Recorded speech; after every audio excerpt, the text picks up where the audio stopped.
Good morning traders. आज है 4th मार्च। ठीक है। तो आज हम लोग का पैसा बना है 80 पॉइंट बना है। तो कैसे बना, क्या लॉजिक था, सब कुछ समझेंगे। लेकिन सबसे पहले एक बार बता देना चाहता हूँ कि गाइज मेरा जो भी फॉलोअर्स है या फिर जो भी सब्सक्राइबर्स है, मैं उनको पर्सनली रिकमेंड करूंगा ऐसा दिन में ना कृपया करके ट्रेड मत कीजिएगा जब कन्फ्यूजन दिखे आपको। ठीक है। हाँ, ट्रेड किया जा सकता है कुछ लॉजिक्स के भरोसे। यहाँ पर मेरे को भी बहुत बड़ा कन्फ्यूजन मेरे को दिख रहा था। अब देखिए, सबसे पहले मार्केट सैटरडे को खुला था, पता नहीं क्यों। तो मेरे को आइडिया नहीं है सैटरडे को क्यों मार्केट खुला था। थोड़ा देर के लिए खुला, 9:15 पे खुला और खत्म हो गया मार्केट 12:01 पे। लेकिन इधर निफ्टी चला था 12:30 तक, मतलब और 29 मिनट निफ्टी चला। पता नहीं क्यों ऐसा हुआ या फिर कैसा काम किया मार्केट, मेरे को कुछ समझ में नहीं आया। तो ठीक, मतलब बहुत सारा मेरे को खुद ही कंफ्यूजन लग रहा था। ठीक है। अब एक चीज बता देता हूँ। देखिए, अगर ये मैंने ट्रेड कैसे पकड़ा और क्या लॉजिक था, पूरा अगर चीज समझना है तो टाइम लगने वाला है, वीडियो थोड़ा लंबा होगा। और जिसको भी इतना लंबा वीडियो देखना नहीं है, स्किप कर करके देखना है, तो उनके लिए मैं स्पेशली फर्स्ट में ही, मतलब एकदम पहले के हाफ में ही मैं बता दूंगा कि मैंने कैसे पकड़ा और क्या था, जो शॉर्ट में बता के निकल जाऊंगा। ठीक है। लेकिन जिसको भी डिटेल अंडरस्टैंडिंग में समझना है, जिसको भी मेरा ये ट्रेड को समझ के इन फ्यूचर ऐसा ही ट्रेड करना है, तो उन लोग को थोड़ा टाइम देना होगा। अगर इन फ्यूचर खुद को सक्सेस होना है ना मार्केट में, तो उनको थोड़ा टाइम देना होगा ये वाला ट्रेड को समझने के लिए। तो देखिए, शायद मेरे को पता नहीं है, मैं किसी को कुछ बोलूँगा भी नहीं, लेकिन जिसको समझना है उनको थोड़ा तो टाइम देना होगा। अब सबसे पहले मार्केट को देख लेते हैं। मार्केट फ्राइडे को कैसे खुला था। मार्केट फ्राइडे को ना, मार्केट कंटिन्यूअस ऊपर ही ऊपर भागता गया, कोई नॉन स्टॉप ऊपर भागा। ठीक है। हम लोग ने एक ऊपर के साइड यहाँ से एक ट्रेड पकड़ा था, यहाँ से सेल का ट्रेड पकड़ा था। देखिए, यहाँ पर हम लोग को ट्रेड पकड़ना ही नहीं चाहिए था। अगर मार्केट पूरा का पूरा नीचे हॉल्ट करता तो ऑथेंटिक ब्रेकआउट आता, तो यहाँ पर हम लोग एक रिट्रेसमेंट के जरिए 150 और 100 के जरिए ऊपर के साइड निकलते। अगर डायरेक्टली अगर ब्रेकआउट मिल जाता तो एक कंटिन्यूस एक रिवर्सल के लिए पकड़ लेते। यहाँ पर देखिए, जो भी आपको योलो मार्क्स दिख रहे हैं, ये हर एक जगह पे स्टॉप लॉसेस पेंडिंग है। स्टॉप लॉसेस हम लोग कैसे डिसाइड करते हैं, हमेशा इसको ऐसे फिप को ड्रॉ करते हैं, और जहां तक ड्रॉ करते हुआ था कि अगर मार्केट 0.5 पॉइंट्स का जोन को हिट ना किया है, तो वो जहां से शुरू किया वहां पर स्टॉप लॉस पेंडिंग है, ये हम लोग को दिख जाता है। तो बहुत सारा स्टॉप लॉसेस पेंडिंग है नीचे की साइड, वो दिख रहा था। अब देखिए, मार्केट अचानक खुल गया सैटरडे के दिन। मार्केट सैटरडे के दिन खुल के काम कर दिया थोड़ा बहुत। तो यहाँ पर भी एक स्लंटिंग कॉन्सेप्ट काम हुआ है, लेकिन यहाँ पर हम लोग काम नहीं करेंगे। सिंपल चीज है, सैटरडे के दिन ये सब उल्टा पुल्टा काम क्यों करना है। और सैटरडे के दिन अगर हम लोग अगर ट्रेडर्स है, तो मंडे टू फ्राइडे भाई बहुत मेहनत करते हैं, तो सैटरडे संडे हम लोग का एंजॉयमेंट का दिन होता है, सिंपल। तो उस दिन पे हम लोग को कुछ देखना ही नहीं है। अगर यहाँ पर भी अगर मार्केट में काम करना होता, तो एक नियरेस्ट स्टॉप लॉस मेरे को अवेलेबल यहाँ से दिख रहा था। तो मार्केट देखिए, यहाँ से आया ये वाला जोन तक और फिर ऊपर गया। लेकिन ये वाला जोन को भी मैं पकड़ नहीं रहा था, मैं पकड़ रहा था यहाँ से। ठीक है, यहाँ से। क्योंकि बोलिए तो मार्केट ये वाला से भी खा सकता है, ये वाला और ये वाला, तो कोई गारंटी नहीं होता है। तो यहाँ से बहुत सारा कन्फ्यूजन था, तो इसलिए मैं सिंपल ये वाला ट्रेड को इग्नोर कर गया, तो काम किया नहीं। तो अब समझ लेते हैं आज का ये वाला ट्रेड को कैसे पकड़ा। हाई का सिंपल ब्रेकआउट आया और सेल पकड़ के हम लोग पकड़ लिए। तो यहाँ पर जब एक ब्रेकआउट था, तो निफ्टी में भी दिखा देता हूँ, निफ्टी ला लेता हूँ। हाँ, तो निफ्टी में देख लीजिए, यहाँ से जब ब्रेकआउट था ये वाला पॉइंट का, तो ऊपर से 47,500 का साइकोलॉजिकल लेवल से ये पकड़ रहा था। ठीक है। लेकिन हम लोग हमेशा कोई लेवल्स को क्यों ड्रॉ करते हैं और क्यों लेवल्स का जरूरत होता है, सिंपल चीज है कि बायर्स का एक्टिविटी मतलब वो लोग कितना परसेंट एक्टिव हो रहे, वो देखने के लिए हम लोग लेवल्स को ड्रॉ कर लेते हैं। तो यहाँ से सिंपल दिख रहा है कि बायर्स एक्टिव हो गए हैं, मतलब यहाँ से ब्रेकआउट है और यहाँ पर होल्ड है। तो एक ने पकड़ा है और एक ने तोड़ा है। ये वाला कॉन्सेप्ट को इस्तेमाल करके हम लोग ने बहुत आसानी से ये वाला हाई का ब्रेकआउट से सेल करके पैसा बनाया। और कहाँ तक सेल किया, सिंपल चीज देख लीजिए। यहाँ से मैंने ड्रॉ किया कि देखिए, एक सिंपल लॉजिक लगाया कि फ्राइडे के दिन को नहीं माना, मैंने माना कि सैटरडे के दिन को भी एक ट्रेडिंग आवर्स ट्रेडिंग सेशन माना। तो अगर सैटरडे के दिन अगर मार्केट क्लोजिंग प्राइस को हिट के आए, तो शायद आज ना करे, शायद कर भी दे। तो मेरे को अब देखिए कर दिया है ऑलरेडी, तो मेरे को कोई कॉन्फिडेंस नहीं था करेगा कि नहीं। मार्केट तो कुछ प्रिडिक्शन नहीं किया जा सकता है। तो मैंने क्या किया, सिंपल ये वाला लो पॉइंट से एक फिप को ड्रॉ किया। तो देखिए, 0.7 का एक लास्ट रिट्रेसमेंट एरिया को मैंने टारगेट किया 80 पॉइंट को टारगेट रख के, और यहाँ पर 60 पॉइंट का मैंने स्टॉप लॉस रखा था। ठीक है? तो यहाँ से मैंने बहुत सिंपल तरीके से 80 पॉइंट को टारगेट किया। क्या लॉजिक था कि शायद क्लोजिंग प्राइस को हिट मार्केट ना करे, तो उसी से पहले ही हम लोग को टारगेट मिल जाए। बोलिएगा कि अगर क्लोजिंग प्राइस को हिट करने वाला अगर टारगेट लेते, तो बहुत अच्छा खासा 130 पॉइंट मिल जाता। कोई ज़रूरत नहीं है। तो ये था जो लोग क्विकली समझना चाहते हैं, जिनको क्विक पैसा कमाना है, ये था उनके लिए। अब मैं समझाऊँगा पूरा का पूरा कॉन्सेप्ट को, अब मैं समझाऊँगा पूरा मैंने कैसे ध्यान दिया, कैसे काम नहीं किया और कैसे काम किया, पूरा चीज़ को समझाऊँगा, तो थोड़ा टाइम देना होगा, ठीक है? अब देखिए मार्केट हम लोग ने कैसे प्रेडिक्ट किया।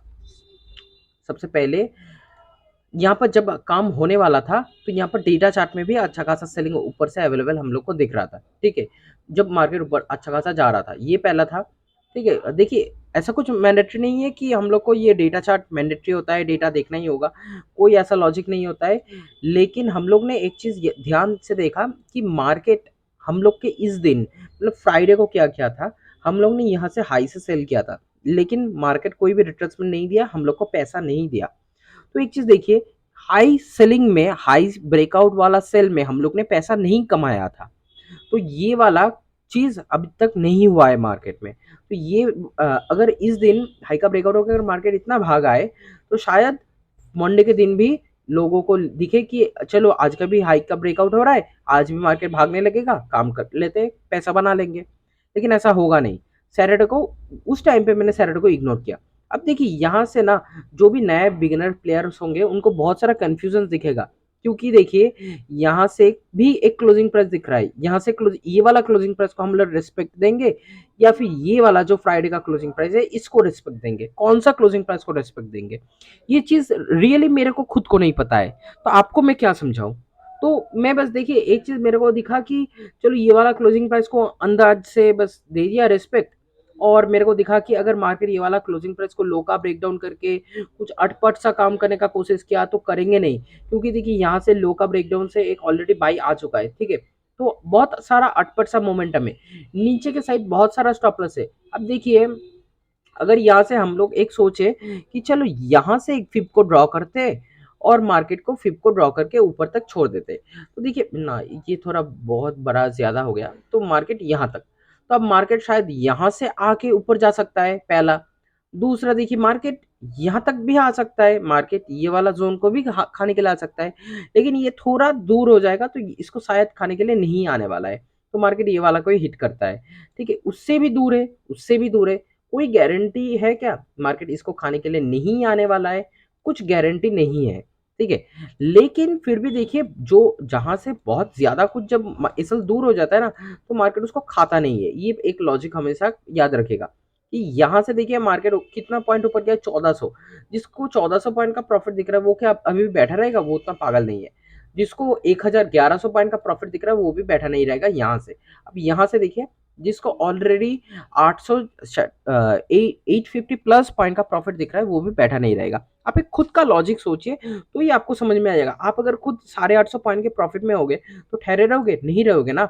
लेकिन मार्केट यहाँ से जो वाला एसएल है, यहाँ से देखिए मार्केट कितने का, 400 का, तो ये इसका एक रिट्रेसमेंट करके शायद मार्केट ऊपर जा सकता है, जो ऑलरेडी मार्केट ना इस दिन पे सैटरडे के दिन कर चुका है।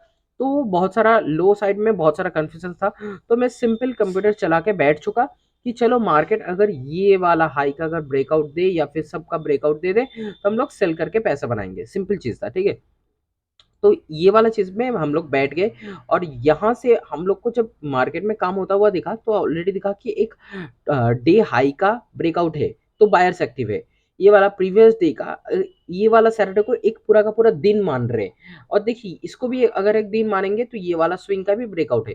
तो जब दो तरीके से जब हर जगह से अगर ब्रेकआउट है, यहाँ से भी ब्रेकआउट है, तो बहुत अच्छा खासा बायर्स अवेलेबल हो चुके हैं, और इतना अच्छा बायर्स अवेलेबल हुए हैं, साइकोलॉजी क्लोजिंग प्राइस से भी सपोर्ट लेके मार्केट में बायर्स अवेलेबल है, तो उनको हिट करने के लिए मार्केट शायद आ सकता है। तो यहाँ से सिंपल इसको लॉजिक को काम में लगाया, तो एक शायद क्वेश्चन आप लोग पूछिएगा कि तब तो सर ऊपर 47,500 का साइकोलॉजिकल लेवल है, तो मार्केट अगर यहाँ से भी होल्ड किया है और यहाँ से भी होल्ड कर रहा है तो कैसे काम कर सकते हैं? नहीं भाई, देखिए हमेशा साइकोलॉजिकल लेवल से होल्ड या फिर साइकोलॉजिकल लेवल का ब्रेकआउट ये वाला साइकोलॉजिकल जो लेवल होता है, कोई ये वाला देखिए स्विंग पॉइंट लेवल एक होता है, एक होता है साइकोलॉजिकल लेवल। साइकोलॉजिकल लेवल को हम लोग हमेशा इस्तेमाल करते हैं किसके लिए? बायर्स एंड सेलर्स का एक्टिविटी को समझने के लिए। वो क्या कर रहे, वो क्या फंस रहे, वो क्या क्या चीज कर रहे, उसका उल्टा काम करने के लिए हम लोग प्रिपेयर्ड होते हैं। तो साइकोलॉजिकल लेवल को समझने के लिए थोड़ा आपको टाइम लगेगा, वो एक्सपीरियंस के साथ थोड़ा बन जाएगा। लेकिन सबसे पहले बस इस चीज को याद रखिएगा कि मार्केट में अच्छा खासा जब बायर्स अवेलेबल हो चुके, तो क्यों साइकोलॉजिकल लेवल को भी हम लोग को ब्रेकआउट चाहिए। पहला चीज है, यहाँ पर अच्छा खासा स्विंग पॉइंट्स का ब्रेकआउट है, day high, previous day high, सबका जब ब्रेकआउट्स है, तो यहाँ से ऑलरेडी इतना अच्छा खासा बायर्स है, तो और हम लोग समझ लिए कि यहाँ से होल्ड किया है और यहाँ से तोड़ के रखा है, इसीलिए सिंपल यहाँ से सेल वाला मोमेंटम को हम लोग पकड़े, और ये वाला 47,500 को तब इस्तेमाल नहीं किए एज बायर्स एक्टिविटी। तो अगर यहाँ से अगर मार्केट होल्ड करता तो ऑथेंटिक ब्रेकआउट समझते, या फिर कुछ अगर डायरेक्टली ब्रेकआउट करता तो और भी अच्छा होता, तो डायरेक्टली सेल ही मिल जाता हम लोग को। तो हमेशा ये चीज याद रखिएगा, साइकोलॉजिकल लेवल को हम लोग को इस्तेमाल करना होता है दूसरे का एक्टिविटी को बस समझने के लिए। तो यहाँ से अब होल्ड कर रहा है, ये बात हम लोग दिमाग से निकाल दिए, क्योंकि ऑलरेडी यहाँ पर अच्छा खासा बायर्स अवेलेबल था। ठीक है, तो ये वाला लॉजिक हो गया, समझ लिए। तो अब देखिए सिंपल यहाँ पर एंट्री कैसे बनाए। एंट्री में देखिए यहाँ से हम लोग को दिख रहा था कि लो का ब्रेकडाउन है अपना ऑप्शन बाइंग में, और ऑप्शन सेलिंग में भी अच्छा खासा हाई का ब्रेकआउट था। तो ये वाला पहला चीज था। और दूसरा चीज देखिए मार्केट में ये वाला जो 9-20 का कैंडल है, तो 9-20 का कैंडल का साइकोलॉजी बिगड़ गया, बस ऊपर से अच्छा खासा सेलर्स का पुश आ गया, लेकिन इंक्रीजिंग वॉल्यूम है। तो देखिए यहाँ पर ये वाला भी एक कॉन्सेप्ट में समय के साथ साथ मैंने डेवलप कर लिया खुद के अंदर, कि यहाँ पर अगर इंक्रीजिंग वॉल्यूम है, तो अगला कैंडल, बस अगला कैंडल अगर अच्छा खासा साइकोलॉजी वाला कैंडल दे दे हम लोग को, तो उसमें अगर इंक्रीजिंग वॉल्यूम ना भी हो तो भी हम लोग एंट्री बनाएंगे। ठीक है, ये वाला पॉइंट को अगर नोट डाउन करना है तो नोट डाउन भी कर लीजिएगा, वीडियो को थोड़ा प्लेबैक करके नोट डाउन भी कर लीजिएगा कि ये वाला क्या बोला, कि साइकोलॉजी अगर अगला कैंडल में अच्छा हुआ तो वहां पर भी हम लोग काम पकड़ के निकल जाते। तो अगला कैंडल में साइकोलॉजी अच्छा आया, कैंडल का इंक्रीजिंग वॉल्यूम नहीं था, तो वहां पर बिल्कुल एंट्री बनाया, मतलब अगला कैंडल का ओपनिंग में एंट्री बनाया, और सिंपल वहां से 40 का टारगेट और 30 का स्टॉप लॉस रखा, और यहाँ से 60 का स्टॉप लॉस, 80 का टारगेट रखा और पैसा बना लिया। सिंपल लॉजिक था। और टारगेट कैसे किया बता दिया ऑलरेडी, कि मैंने सिंपल 0.7 का लेवल को टारगेट किया, लास्ट रिट्रेसमेंट एरिया को 80 पॉइंट को टारगेट करके बस निकल गया, क्योंकि शायद मार्केट हिट ना कर सकता है। अब देखिए मार्केट अगर ये यहाँ पर नीचे के साइड अगर आता ना, तो नीचे के साइड अच्छा खासा स्टॉप लॉस था, तो थोड़ा बहुत कंफ्यूजन था, बहुत दूसरा कुछ हो सकता था। लेकिन यहाँ पर जब ऊपर के साइड ब्रेकआउट दे रहा है, ऊपर के साइड कुछ भी स्टॉप लॉसेस नहीं है, जो कुछ भी है नीचे, नीचे से सपोर्ट पकड़ के ऊपर गया है, तो नीचे स्टॉप लॉस है लोगों का। डे हाई का ब्रेकआउट है, तो भी यहाँ से बायर्स का स्टॉप लॉसेस नीचे है, ये वाला हाई का ब्रेकआउट है, तो भी बायर्स का स्टॉप लॉसेस नीचे मिल रहा है, तो इसीलिए हम लोग ने सिंपल सेल का पोजीशन बनाया और पैसा बना लिया। लेकिन मैं फिर भी आपको रिकमेंड करूंगा कि अगर कोई भी, सिर्फ आज का ये ऐसा बोल के नहीं कि सैटरडे का मार्केट ओपनिंग हुआ था तो आज होने वाला है, ऐसा बोल के नहीं, अगर कोई भी मार्केट आपको जिस दिन भी समझ में ना आए तो काम ठहरा दीजिए, कम मत कीजिए, क्योंकि एसएलएंटिंग concept, this is a cheating process on market. तो चीटिंग करने के लिए ना बहुत सिंपल सा चीज चाहिए होता है, कोई भी डिफिकल्ट चीज नहीं चाहिए। तो जब भी आपको मार्केट समझ में ना आए तो काम मत कीजिएगा, ठहर जाइए, दूसरा दिन पैसा बना लीजिएगा, मार्केट कहीं निकला नहीं जा रहा। तो उससे पहले दिन यहाँ पर जिस दिन देखिए मेरे को कंफ्यूजन था, लेकिन मैंने एक रिस्क लिया और मेरा लॉस बन गया। उस दिन का लॉस और आज का प्रॉफिट दोनों मिला के बस मेरा मतलब टैक्स का पैसा बाकी रह गया, और वही एक एवरेज हो गया। अल्टीमेटली मैं जीरो में हूँ अभी भी। ठीक है, तो यही चीज था दिखाना। थैंक्स फॉर वॉचिंग, फिर मिलेंगे अगला एक वीडियो में। अगर कुछ भी कंफ्यूजन हो तो प्लीज कमेंट में मेरे से पूछेगा, मैं जरूर आंसर दूंगा।